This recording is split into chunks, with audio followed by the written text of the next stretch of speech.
Welcome, Black Hollywood Life fans. On today's Fit Club, we talk climate control, natural versus added sugars, preventing celiac disease, and more. Stay tuned. You're tuned into Black Hollywood Live, the world's first digital broadcast network devoted entirely to urban entertainment and pop culture. Tune in right now. Welcome, Fit Clubbers. We are back with an all-new episode of Fit Club, and boy, do we have some interesting topics to talk about. We sure do. Yeah, but first up, we got nominated for a podcast award. Yay! And if you don't know who we are, my name is Shaka Smith, your host as always, and I'm joined by the lovely Miss TK Trinidad, who you've seen on After Show After After Show, a lot, and also on TMZ as well, and VH1, doing her thing. So, what great news we got? There was no great news. There's a playoff of what Ryan was saying, but obviously you guys missed that whole part and thought I had great news, but no great news that I can talk about. That you can talk about? No. So, okay. But for now, we got a podcast award. Hopefully we're going to win the thing. I know. Is there money in this podcast award? What's going on? I think there might be. Am I going to get a raise, Shaka? I know, yeah. 0 to 0. Oh. Damn. Okay. Thought my check was coming eventually. Yeah, but I guess one day. It's in the mail. But it's the 14th annual People's Choice Podcast Awards. So, and we've been nominated with a great slate of nominees. So hopefully we'll pull out a win. But you guys can check them out at podcastawards.com. Yeah. So if we have more information, we will let you know. Sounds good. I actually got it pulled up right here, y'all. So yeah, it's the podcastawards.com, and we are under the health section. Mm-hmm. Nice. The health section of podcast.com. Fit Club nominated with I think 9 others. Nice. Yeah, Several others. So very excited to be included in those nominees, and hopefully we got this. I got it. With everyone's support. There you go. How can people support? Can they support? I don't think there's a voting system, but maybe if you shout us out on social, give us the 5 stars, you comment, positive comments, it's got to help, right? Okay, I'll take it. But the first story we got to talk about is climate control, not what we've all been talking about with the weather, but actually what is the optimate climate to have in the home. And so we got some guidelines from Energy Star, but this was from an energy efficient standpoint. But they say 78 degrees when you wake up, 85 degrees during the day, and 82 degrees in your house during sleeping. Yeah, but that can save $180 a year. But yeah, you sweating buckets. Yeah, right. That sounds a little hot. Yeah. So these guidelines are kind of similar to U.S. Department of Energy, which is 78 degrees in the home. Mm-hmm. But according to the National Sleep Foundation, actually that sort of warm temperature can disrupt your sleep. And so what they actually say is 65 degrees is going to be the best temperature to sleep at. That sounds like a little cold, though. And they say that's the best temperature, and that cold does not disrupt your sleep, but the heat will actually disrupt your REM, and Well, I mean, you have to also attribute it to male or female too, because there was that study I think a couple of years ago where women are always cold in the office. Yeah. Because the temperature is more geared to men because we run different temperatures. Yeah. So does that... Well, so what happens is, a 2012 study looked at heat exposure, and it showed that it increased your wakefulness and it decreased your slow wave sleep and your REM sleep. However, cold did not have that effect. So even though you might feel a certain way, it's the actual heat that's going to disrupt you, because your body has an internal climate clock. Right. And so the heat disrupts that internal climate clock, but the cold doesn't. So even though you might feel a certain type of way, the cold doesn't actually mess with your climate clock. Yeah, I'll give them that. So what's your temperature? What do you sleep at?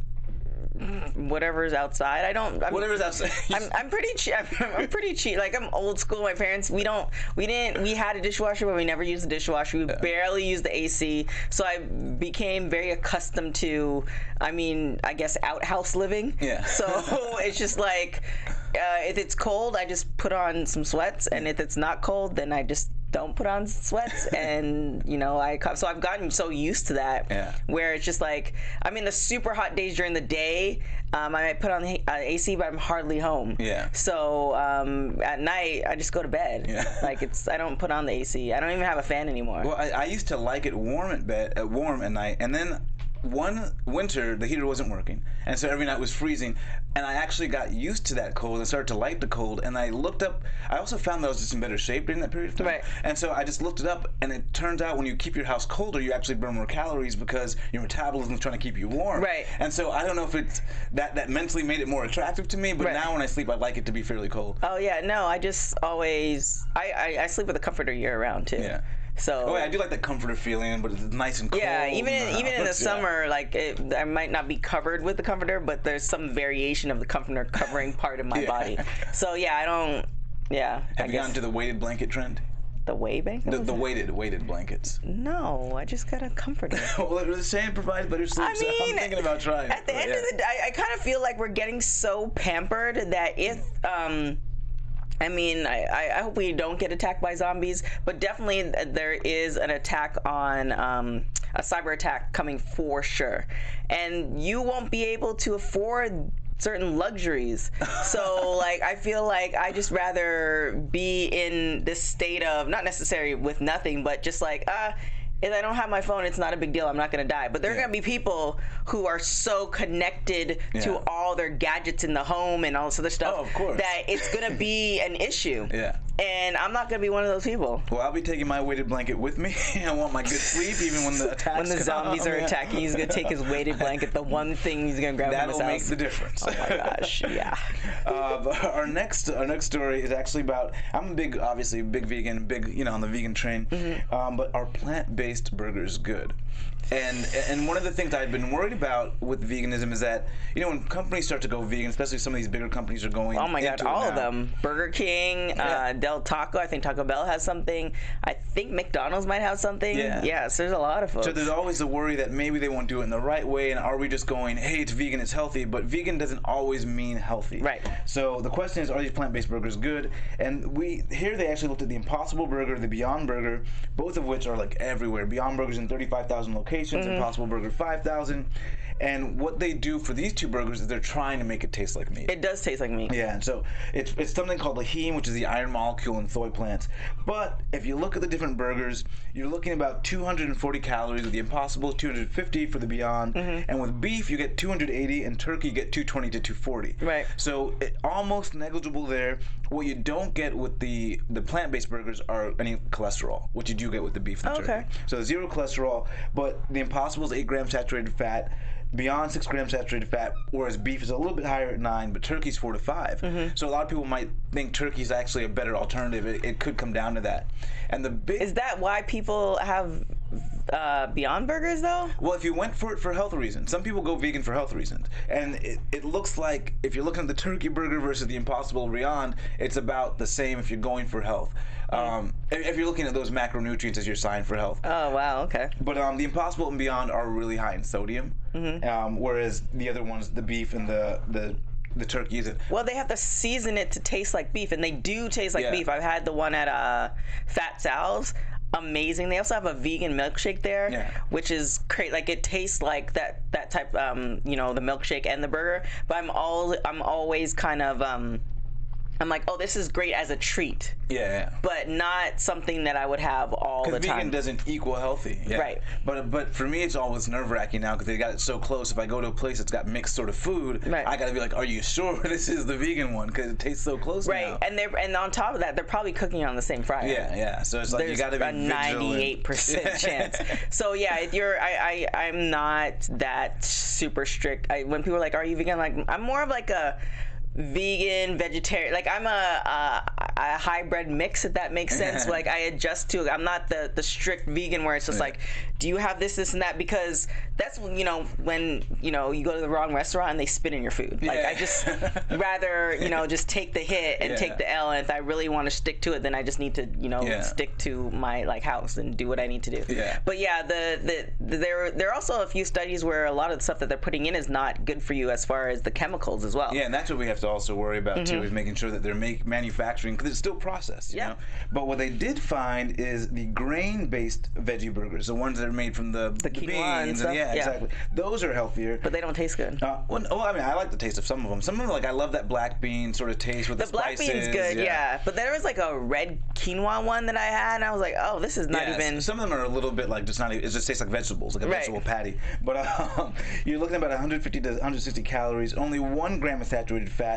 They do come in a little bit lower on protein at 9 grams of protein, and the other ones being around 19 to 20 grams of protein. But I think the veggie-based one is a pretty good alternative in terms of health-wise. I think, but it still fast food. It's just higher quality fast food. Your concern is like if you want to have a burger and you're watching all this stuff, then maybe you just shouldn't have the burger. Yeah, but you can have a high quality, I think, fast food burger if it's made from like the right ingredients. Yeah, but it's still a burger. Like you can't, you know, a lot of people, and I was guilty of this too. Like whereas like I saw the vegan chicken wings or the vegan chicken fingers at the grocery store, and I'm like, oh my god, this is amazing, it tastes just like chicken. And then I got the chicken one, and I got the fish sticks, and I got the meatballs and all this other stuff, and now I'm having different meals, but it's still a substitute, but it's not healthy. Well, it's to have it on a regular healthier, basis. Though. Healthier. It's healthier, but to have it, you have to also think you still want to get more fruits and vegetables. More fruits and vegetables, but to have something that tastes like chicken, they're putting something to make it taste like chicken. No, not necessarily, because when you say taste like chicken, a lot of the taste we associate with food and meat is plant-based. It's all the seasonings we put on it. We season steak before we eat it. We season chicken. The reason certain chicken tastes good is because of the seasoning, not because the chicken itself tastes good. Curry chicken, jerk chicken, that's because of the seasoning, you know. No, because if you have curry chicken and curry chickpeas, they're two different things. But the flavor is very similar because it's people the taste. Want there's the taste, but there's also the texture. Now the texture, yeah. But if you're looking just for the taste, you got the same taste. Well, yeah, the taste, but I think the serious meat eaters, they're more about more the texture too as well, yeah. Yeah, and I don't think I've seen and I've smelled certain meats where it's just like, oh, that's not even edible, but you're eating it. Okay, cool. Well, I still promote going for the Beyond and Impossible, but watch your sodium because they are extremely high in sodium. Then you add the fries and the drink to that, so it's a wrap for the day. And sodium can be a huge problem on its own, so we know that. But yeah, so do you have a preferred burger choice? Do you have Beyond or Impossible? Gosh, I don't know, because I'm on the thing that if I want a substitute, I still treat it like a treat. Yeah. So I don't have them very often. Yeah. So I think it's the I don't know. I don't know. The ones I believe I've tasted both. Yeah. I tried the Beyond taco at Del Taco as well. I've tasted they're actually really good, but I don't know the difference. I don't take them often enough to tell the difference. Yeah, I'm a big fan of the Impossible tastes pretty good. So I think whatever Wahlburgers has there, I think they're Impossible. They're the Impossible, yeah. That's really good too. Yeah, the Impossible is. But it's just the ambiance, and like I think you shouldn't be having a burger every week anyway. Like that's my personal opinion, but you know. Yeah, and I don't think you can get the Impossible in stores, but Beyond is in stores. Yeah. But yeah. So just food for thought. Food for thought. Another study has come out talking about gluten and celiac disease. So it turns out, it looks like they're linking your risk of getting celiac to whether or not you've had an unusual amount or a higher amount than normal of gluten in the first 5 years of birth, or 5 years of life. So you want to make sure if you have kids, you might want to limit the amount of gluten. This was a study published in JAMA, and they looked at the first 5 years for these kids, 6,600 newborns they looked at, and they actually looked at newborns that were more susceptible. So ones that had a certain particular genome that coded for type 2 diabetes or type 1 diabetes and celiac. Of this group, 20% developed the autoimmune response to celiac disease, with 7% actually going on to develop celiac disease. And it showed that that group had a higher amount of gluten in the first 5 years, with the diagnosis coming around 2 to 3 years old. So I guess the takeaway is nothing that we can really do now. Right. But certainly, if you have children, that's sort of the takeaway. Is I guess watch that first gluten 5 years. But what are you feeding your the first? How long do you breastfeed? Like a year? Less than a year? I would imagine 2 to 3 years old when those kids start asking for McDonald's. Certain parents are just giving it to them. Oh yeah, no. Yeah, and that's just bread, or whatever. And it might just be whether it's a cultural thing, or whatever. Now it's something you need to kind of watch out for if you're overindulging your child. Right, but I guess also it's portions too. Yeah. Yeah, I don't know. McDonald's, all that was like a luxury and a treat. Like we didn't go to McDonald's often, but we did eat a lot of West Indian food. But the portions were according. Yeah, and you don't get that much gluten in that food either. So. No, because we had like all very meat based. Yeah, very meat based, and there was heavy on the rice. But but we were also active. And I think that also comes into play as well with the metabolism. But yeah, so we'll see. So do you try to be gluten free now? Have you? Yeah, I don't. Well, gluten makes me very tired and lethargic. Yeah. So I can't. And I have a lot to do. So, and I'm like now at this moment I'm running off of like 4 hours sleep on a good day. Yeah. So if I have gluten, it's I can't fight it. It's a wrap. So you maybe need to turn down the temperature. at night? Because maybe that heat is keeping you 4 hours. Maybe Well, you no, got that's 5 because I or have to 6. work. You just. I have to get up. So what's your average time you're going to sleep by? It depends. Like tonight, I'll be in bed by midnight, and I have to be up by 3. Jeez. So yeah, it just depends. Every day is like different, but on average, I'm getting 4-ish. And you're getting to sleep pretty quickly when you decide to actually sleep. Well, it's more of a like I have a routine. And like everything shuts off, and I'm not thinking about all the projects that I have to do. It's like, okay, and I have my 3 timers at my watch, and I just go and. Wait, you have 3 timers before you go to bed? No, my 3 alarms. Oh, I set 3 alarms. I thought you had 3 like sleep timers, like get to bed now. No. Well, I try to get to bed but then I know you can't make up on sleep, but there's certain days where I'm in bed earlier. Yeah. So then I get 5 hours of sleep. Yeah. So it just depends on the day. So I make sure that I make sure that I know I'm gonna get less amount of sleep, so that I try the day before to like kind of just get a little right. Yeah. So I'm not going off of like fumes. Yeah. But you know, it is what it is. It is what it is. It's adulting. Well, a lot of people have some questions about natural sugars versus added sugars. Mm-hmm. For me, I've always said natural sugars all day. Mm-hmm. Of course, no added sugars, but is that even good for you? Because some people do say, oh, you can't have too much fruit or, too many natural sugars as well. Right. But it turns out, or it seems as if the conventional wisdom is you're fine with natural sugars. Because what people are pointing out now is natural sugars, when you have them in like a fruit, mm-hmm. that's coming with the fiber and the nutrients. Right. And the fiber is able to process it. Yeah, and the fiber actually acts to kind of slow your blood glucose, so you have mm-hmm. the response to it as well. When you're having added sugars, you're just getting the sugar concentrated, boom. And right. you have to also watch out for the natural sugars that are added, that are like, oh, it's this sort of natural sugar that's added to it. Right. Because again, it's added in such a high concentrated form mm-hmm. that you're getting way more than you should be. And so hopefully they're going to combat this with the new nutritional label coming out in 2020, mm-hmm. where all the manufacturers are required to put exactly how much added sugar. It'll be pretty prominent on the label. But they're saying you want to make sure that the average American right now is getting about 300 calories per day from added sugars. But you want to be at 50 grams of added sugars per the Department of Agriculture, but per the American Heart Association, they say 25 grams for women at a limit and 38 grams for men. I say 0 if you can avoid it. But yeah, so that's the limit. Are you watching out for added sugars in your diet? Well, I'm on day 3 and I feel like I'm a crack addict. Okay, you said you're doing the no sugar thing. I'm doing the no sugar, but I am having fruit. Okay. But what I've done is I do it according to seasons. So I do seasonal fruit, and I do it in spurts. So like, for instance, like I had grapes. But I probably won't have grapes until grapes are back in season. Yeah. So I found that's really helpful. And also you can kind of tell, it's really easy to tell which fruits are in season because they're usually the cheaper ones. The more expensive ones are the ones that are not in season. Yeah. So I do that, but then I also go in spurts where I don't have fruit at all. Yeah. So I try to stay away from that sugar, but that sugar train, man, it's... So do you have a grams per day you're trying to be under for sugar, or...? No, because when I start doing that, that's when it gets kind of, tedious. Yeah. But so what I do is when I'm on my good path, I don't really have added sugars. I just have whatever is in the food. Yeah. So it's a sweet potato, there's sugar in there, but I don't add more sugar to it. And then my friend told me about honey and how it's essentially bees throwing up, and it's just like that kind of killed my whole honey thing.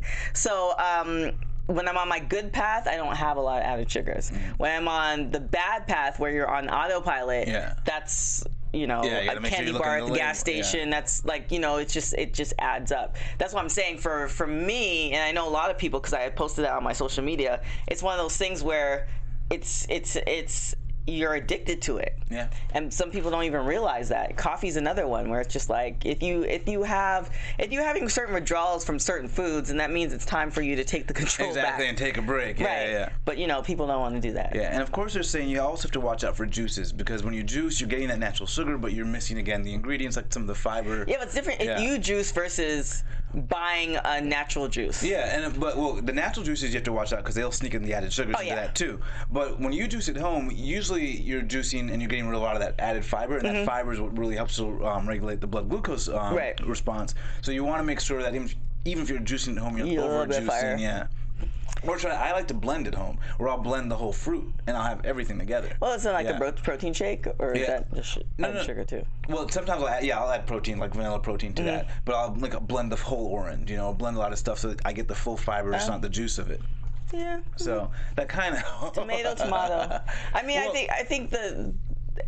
Well, not tomato, because you need that actually helps. So you're gonna get the fiber and the nutrients of the full fruit rather than just the sugar from it. But you're talking to a group of individuals where you're lucky if they get fruits and vegetables in their diet, even though it's available. Oh, yeah. You know what I'm saying? So it's just like if you're in that sect or that category, then whether you get juice and you leave the fiber out, or you eat fruits and vegetables, that's way better than just having nothing or having the fruit snacks, which it's not even fruit. Yeah. You know what I'm saying? It's like, oh, I'm having a fruit snack. I'm like, no, it's like gelatin and all this other stuff. It's not fruit. They have stuff that tastes like fruit, but it's not fruit. But I still say it's good for them to know that, because I think a lot of people juice and think it's healthy, and then they're hungry again, and they're like juicing again. Oh, yeah. They're hungry, and then they juice again. And it's like, wait, get the fiber, you won't be as hungry, and at least if you are hungry for that second or third, you'll know what you're doing. Right. You're like, at least you can kind of put in balance and know that, okay, this is why I'm juicing all day, but the gains kind of stop, they slow down. Right. It's a tricky. You have to find also what works for your body. It's definitely a tricky. Yeah, and what works this week, or what works for a month, or what even works for a year, may not work the next year or the next week. Right. And so that, for me, when I was competing, I would kind of play with different diets and just see that, oh, my body responded really well this time, but not really as good this time. And you don't know exactly why, but you got to play with little variables. And if you don't find the fun in that, then it's going to be tough to get to where you want to get to. I have a friend. He's strict meat eater. All he eats is meat and maybe some vegetables, but it's like meat on meat. He's just going like paleo on paleo. But he's an Olympic athlete, and that's just all he. But he doesn't dabble in bread. Like, he doesn't do fruit. Like, it's very low. So but it's working for him because he's an Olympic athlete. So it just, again, it's what works for your body. And it sounds like he's probably eliminating a lot of other things that might compound the problem, so that maybe that. He's just getting a lot of benefits. And it's all from what he's doing. like natural, he gets it from farms. Like, he's very particular on where he gets his meats from too. So and that's another thing. I think a lot of our studies they're so difficult because you're not sure where that meat's coming from, what it looks like, whether it was filled with hormones or the parent was filled with hormones, and how that affects that particular animal. But I think we got, speaking of animals, I think we got a little word out of the sports celeb news, right? I feel like we should have like a bumper. Yeah, so can we get a celebrity news fitness drop? Oh, there you go. This is the story you want to talk about? Well, definitely. I thought you want to talk about Conor McGregor hitting the old man. Oh, well, no, we can talk about that too, because I'm still crazy about that. Yeah. Conor, that money from Mayweather just probably got to him. He's doing so much crazy stuff. But the Nate Diaz fight, I'm definitely looking forward to that. I mean, everybody knew there's a trilogy going to coming, and he's not getting that boxing money. Yeah. Dana White's just about that life as far as setting up those matches. Like, look at John Jones, the amount of chances John Jones got. I want to know what Dana White and Conor, what they talk about in private, because it seems to me that he's cut him off so many times, but then he's still gonna fight. He'll be back in the ring. Well, I think, and I've met Dana White before, but obviously I don't know him that well at all. But I think he's one of those people where he's passionate about the sport, and he pretty much grew UFC to what it is. And when you see somebody entering UFC pretty much as a baby, and you see them grow to somebody like a Ronda Rousey or Conor McGregor or a John Jones, you kind of almost take them in as family. Yeah, but has Conor grown? Well, I mean, grown as far as being an athlete. Yeah, I know what you mean. The other stuff, no bueno. But and I think when you consider people family, it's like you allow for these things to happen, but you're not happy with it. Yeah. And then on top of that, because you consider them a family and they have grown to where they are, they're money makers. Yeah, of course. Like everybody else, like if you look at Amanda Nunes, she's great, but she's not on the level of Ronda Rousey. Yeah. It's unfortunate, but I'm wondering. So we got to talk a little bit about Conor's recent incident. He punches this old guy in the bar for not taking a free whiskey shot. Well, it was from his brand. He has his own whiskey company. That doesn't make it better. Yeah, it doesn't make it better. He has his own whiskey company, and it was in Ireland, and they were all getting this 12 shot, which is something commonplace.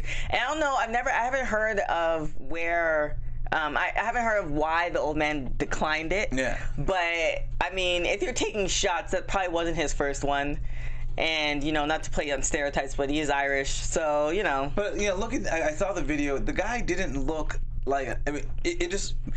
It didn't seem like there was much of an argument before Conor hit him. But that's what I'm saying. This is it probably wasn't his first shot. Oh, it wasn't Conor's first shot. Yeah, he was probably you know, on the tipsy side. Like, Jesus, this guy was visibly an older fellow, you know. Yeah, but kudos to that guy for saying he like what kind of shot? It's either Conor was very tipsy or drunk where he couldn't get his full power. Yeah. Because the guy remained in his seat. Oh yeah, you could see he was further away enough that it didn't get the full thing. Yeah, so I mean, thankfully that was. You know, a buffer. Could have been like any other way it could have gone. Yeah. And, any discipline from the UFC? Because it didn't seem we've heard anything. I mean, we'll see. Yeah. But that fight's definitely gonna go. Jeez. Like, I mean, if we have that's a moneymaker fight. Right. I mean, if you have John Jones on multiple occasions, you know, drug testing, and then runs away from a hit and run and. The laundry list is crazy. And super nice guy. I've met him. Super nice guy. But, I mean... I remember one of his first fights when that guy was just tearing it up and, like, seemed like he would have this sort of very clean cut UFC career. But that's another problem when you start so young and you get so much money, you get fame, and, you know, you're not used to handling it. Yeah. And you don't have a backing of individuals who are used to handling it. Imagine if you got Oprah money when you were 19, how much stupid stuff you would be doing. And there's sort of this kind of stars where they're not quite aware that they're as big as they are because they think we're just fighters, but people follow you and people see what you're doing, so you got to be careful a little bit. Well, you know. Well, in the world of bizarre health news, do we have a bizarre health news drop? Whoa. Ooh. Oh, okay. I'll take it. So, this is different remedies throughout history that have been pretty crazy. What's the craziest thing you've ever tried as a remedy? The one that comes to mind, and I can't remember if my mom did it, but I'm thinking of the one that's like stand up where she wanted to put Vicks on like their eyelids, and then Joe Coy's and other comedians. My mom has done that though. Yeah, put the Vicks in the mouth, and then you put Vicks on the chest, and then you put Vicks on the bottom of your foot, and then you put the socks on. My mom has definitely done that. So I think I probably have. There's probably some bizarre stuff that I just do.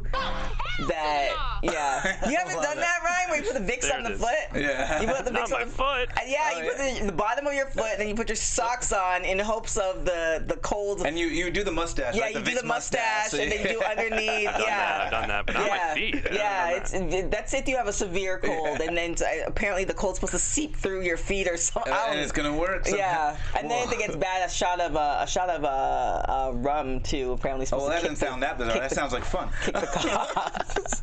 Allegedly. Well, in the 15th century, if you wanted to cure leprosy or urinary retention, you might be told to dry the intestines and powder the hedgehog of a hedgehog, and that would help you pee. Okay. In the 1600s, you had earthworms and snail shells as a remedy for tuberculosis. Prunes were known to be, or supposed to be, a preventer of STDs in the 1500s. So they said you could have gone to any brothel and prunes were quite prominent.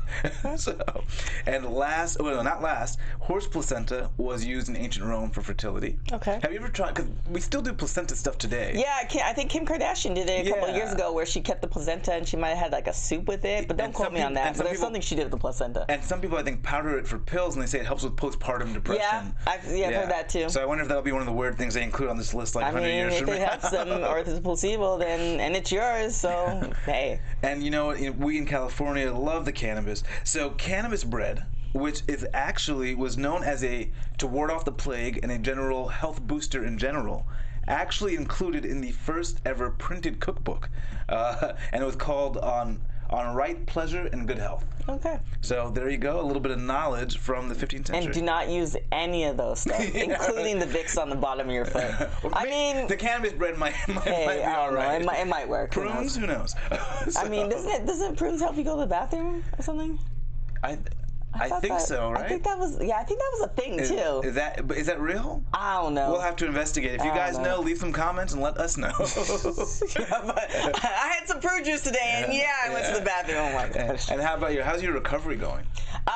It's like hit or miss. I'm very so for you guys who don't know, I had a calf injury, and so I've been cleared to work out, but it's just kind of one of those things where I'll work out and then the tension is tighter. Yeah. So it's like I have to now be a regular individual and like work out like every other day, which is really throwing me off my whole. And then like do a lot of therapy in between those days. In between, still doing Epsom salts. I just add yoga, but it's just like I'm used to doing yoga every day along with other workouts, and now it's just kind of like it's super tight, and it's just. But did you find your body getting better now, like taking like a break? I don't know. I think because I've been working out every day for so long. Yeah. Like, I mean, on average 5 to 6 days a week, and on the 7th day, like I might go for a walk or like, you know, but I'm just like recovering. But I've been doing it for so long that now being not working out as often, it kind of throws me off like my mojo. As far as like focusing and. But did you get better results in the few weeks that? Well, I got better results because I was doing 2.5 hours of rehab. Oh, okay. Cause for me, when I kind of like have moments in the gym where I'm like off for a little bit, the first couple of weeks my body actually gets better because it's actually recovering. Cause I'm probably overtraining. Right. Probably, yeah. I'm sure once I get to full, like it'll be a different thing. But at this moment, it's just like very, like I feel like I'm always like I feel like I'm a couple steps behind in everything. Well, now you just want to get back into it. Right. So, but you know, I went to like a rollout class where you take the foam roller and they roll you out. So that was like my first day back at the gym or my boot camp gym, and it's just kind of like I miss it, but I'm also very hesitant because.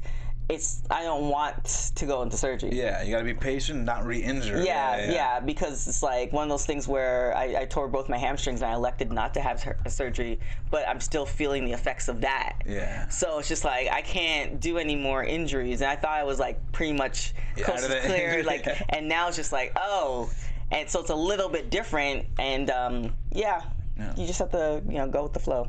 Well, we appreciate you coming in, making it. Well, yeah, I'm waiting for that check from the podcast awards. Well, hopefully we'll have it soon. Boom. Well, guys, I want to thank you for joining us. Again, my name is Shaka Smith. You can find me on Twitter, Instagram, and Snapchat at Shaka Strong. And you can find me on everything at TK Trinidad. We'll see you guys next week. Ciao. On behalf of our BHL staff, we would like to thank you for tuning in to Black Hollywood Live, the world's first digital broadcast network devoted entirely to urban entertainment and pop culture. Check out our Black Hollywood Live YouTube page for even more great programming and amazing content, and be sure to subscribe and like our channel when you do. I'm your BHL host, Nakia Monet, and you can find me on all social media at Kiki Boom Boom or at Black Hollywood Live. Black Hollywood Live, Hollywood redefined. Are those of the host only and do not necessarily reflect the views of BHL or its owners or principals.